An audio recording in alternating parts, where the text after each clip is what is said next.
Alright, welcome to Simply Bass. We like to keep bass playing super simple.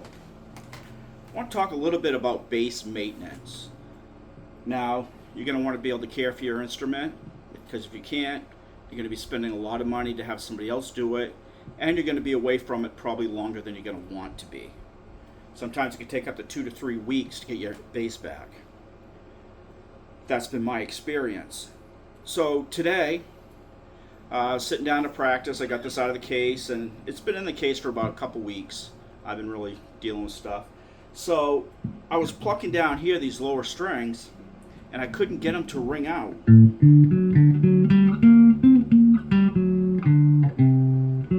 They just wouldn't ring out. Some tone issues still. However, they wouldn't even ring out. They were just thudding. So what I did was, first thing I did, and you're going to want to do this, you check your neck. All right, you look down your neck, and you look for any bowing or being humped up. So on my instrument up here is where the nut is for that. It's an Allen key. You're going to want to take that and just, when you do it, to adjust it to make it straight, or just a little bit of a bow is usually what we recommend. You're going to want to go just a quarter turn, just a quarter, just like that. You don't want to crank on it. You snap that rod in there, you will be taking it to get repaired, getting a new rod, or maybe a new neck, maybe a new bass. So just little quarter turns, take a look at it, and then get it where you need it to be. Once that's good, when you're tuning it, and you notice that when you're in the open string, and it rings true, but if you fret it down on the 12th fret, it should be the same as the open string. If it's not, it's off. You could try adjusting it up here with your tuning keys, but if you're still having an issue, you're going to want to go down here to your bridge. Going to go down to your bridge. You don't want to do that either. That's caca. Down here there's a little nut, and that will bring your string forward or backwards, more tension or less tension on your string. That helps set the intonation. Now my issue with the strings being too low, there's saddles here. Let me get up here. You can really see this. The saddles right there. There's 2 little Allen keys there. You're going to turn those right or left to raise or lower your string height. I had to raise my string height. I don't know why it lowered. Just sitting your instrument, it's wood, I don't know. But they were lower than I'd like them to be. So I just raised them, and now my strings are ringing out.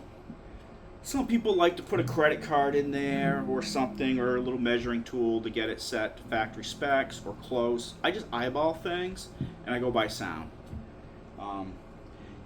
The G string looks a little high, but it's playing out nice. I don't mind it.